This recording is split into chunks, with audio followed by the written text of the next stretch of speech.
Ce matin, nous avons eu deux choses. La première, c'est le renforcement de l'assurance qualité au niveau du Sénégal. Et pour cela, nous avons besoin de partenaires. Et apparemment, l'UNESCO et le BREDA, par l'intermédiaire de la coopération chinoise, ont permis au Sénégal de participer à ce programme de renforcement de l'assurance qualité dans le pays. Donc c'est un projet qui est financé par la République populaire de Chine et cela donc tombe à pic dans la mesure où nous sommes dans une phase croissante extrêmement dynamique de l'enseignement supérieur au Sénégal. Donc tout acte qui permet d'améliorer cette situation donc, nous va droit au cœur. L'autre aspect, c'est la formation des évaluateurs.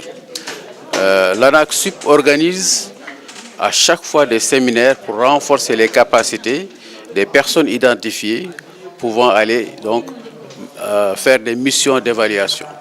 Et cela est important parce que l'enseignement supérieur est dynamique. Il y a des nouveaux défis tous les jours. Donc il faut que les évaluateurs soient au top pour les missions donc, définies par l'ANAQ-Sup. Et dans ce cadre-là, ce séminaire qui va durer 2 jours permettra de renforcer donc leurs capacités. Qu'est-ce que ce partenariat, ce projet peut-il apporter de positif à l'enseignement supérieur sénégalais? Alors l'enseignement supérieur au Sénégal est en train de vivre une phase de croissance extrêmement importante. Nous avons quelque chose qui n'est pas spécifique au Sénégal. C'est une masse importante d'étudiants. Et qui dit masse importante d'étudiants peut penser en effet que c'est un facteur qui ne permettra pas d'améliorer la qualité. Non, nous sommes pour le contraire. Malgré qu'il y a une masse d'étudiants importante, l'enjeu majeur de l'enseignement supérieur, c'est de maintenir la qualité qu'on avait et mieux de l'améliorer. Alors ce projet permet de nous avoir des moyens financiers supplémentaires dans ce programme de renforcement de la qualité. Et qui dit renforcer la qualité, c'est d'abord les acteurs. Les acteurs de l'enseignement supérieur, c'est les enseignants-chercheurs. Donc il faut les outiller, il faut les capaciter pour leur permettre d'avoir les moyens et d'avoir la motivation nécessaire de maintenir au top cet enseignement, donc renforcer la qualité des enseignements, mais aussi de la recherche. Au-delà du renforcement, est-ce qu'il n'y a pas cet élan de patriotisme qu'il faut demander aussi aux enseignants pour avoir une certaine qualité dans l'enseignement? Alors moi, c'est ce que j'appelle la motivation. Il faudrait que les enseignants-chercheurs soient suffisamment motivés pour maintenir cette qualité. Non seulement la maintenir, mais aller plus loin, c'est-à-dire que le Sénégal puisse servir de hub dans la sous-région francophone surtout, pour former d'autres partenaires, d'autres pairs, pour qu'eux aussi ils améliorent leur enseignement supérieur. Dans la mesure où nous sommes dans un monde où, en réalité, c'est un village. Et dans le cadre de la CEDEAO, vous connaissez la CEDEAO, il y a une organisation de la santé, par exemple. Il y a une organisation des différentes universités. Et dans le cadre de la CEDEAO, tout citoyen appartenant à un pays peut aller travailler dans un autre. Donc nous sommes soucieux que dans tout cet espace-là, que l'enseignement supérieur soit de qualité, et c'est ce qui va permettre de trouver des solutions pour les besoins des populations. Parce qu'en réalité, un pays ne peut pas se développer sans un enseignement supérieur performant. Le développement va avec les connaissances. Et les connaissances, c'est l'université, c'est les enseignants-chercheurs.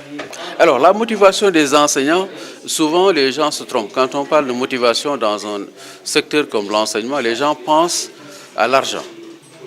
La motivation, ce n'est pas cela. Ce n'est pas l'argent qui a fait que les enseignants, certains sont impliqués dans l'enseignement-chercheur. La motivation, pour moi, la motivation, c'est la considération. Quand vous considérez une entité, vous considérez des enseignants-chercheurs, vous leur donnez la position qu'ils doivent avoir dans la société, ils sont motivés. Cela ne veut pas dire motivation pécuniaire, mais qu'on les écoute, qu'on écoute, parce qu'ils sont arrivés à un niveau où ils peuvent être de bons, comment dirais-je encore, ils peuvent vous informer sur beaucoup de choses, ils peuvent partager avec vous, parce que l'enseignant, il est généreux. Quand vous lui demandez de partager ses connaissances, il est content. C'est ça qui le motive. Donc cette considération-là doit exister, doit être permanente, et que les politiques doivent y penser, que ce n'est pas toujours le politique qui fait développer le pays, mais ce sont les acteurs. Et dans ces acteurs, il y a l'enseignement supérieur comme il y a d'autres acteurs. En réalité, moi, je suis un expert de l'ANAQ-Sup. C'est-à-dire que nous sommes motivés pour accompagner cette ANAQ-Sup à développer la qualité. Donc nous prenons de notre temps pour les accompagner comme experts dans ces différents séminaires et transmettre notre expérience, transmettre nos connaissances et susciter aussi l'engouement pour que d'autres s'y engouffrent. C'est cet exemple-là que nous voulons donner. On a remarqué aussi que dans ce projet, il y a le soutien de la Chine. En quoi ce soutien ou cet accompagnement de la Chine peut-il être utile à l'enseignement supérieur? Alors, la Chine est un partenaire, comme il y a d'autres partenaires, mais c'est à saluer que la Chine puisse s'intéresser à la qualité de notre enseignement supérieur et de permettre à une institution qui est l'ANAQ-Sup, une institution nationale, de se développer, d'avoir des moyens d'améliorer cette qualité. Donc cela veut dire que, en donnant l'exemple, en créant l'ANAQ-Sup, nous intéressons les autres pays et qui sont sensibles à cette expérience et qui voudraient aussi que, avec leur implantation dans les différents pays africains, que la qualité puisse suivre. Parce que nous sommes dans un monde encore unique où les produits formés au Sénégal peuvent servir en Chine ou ailleurs.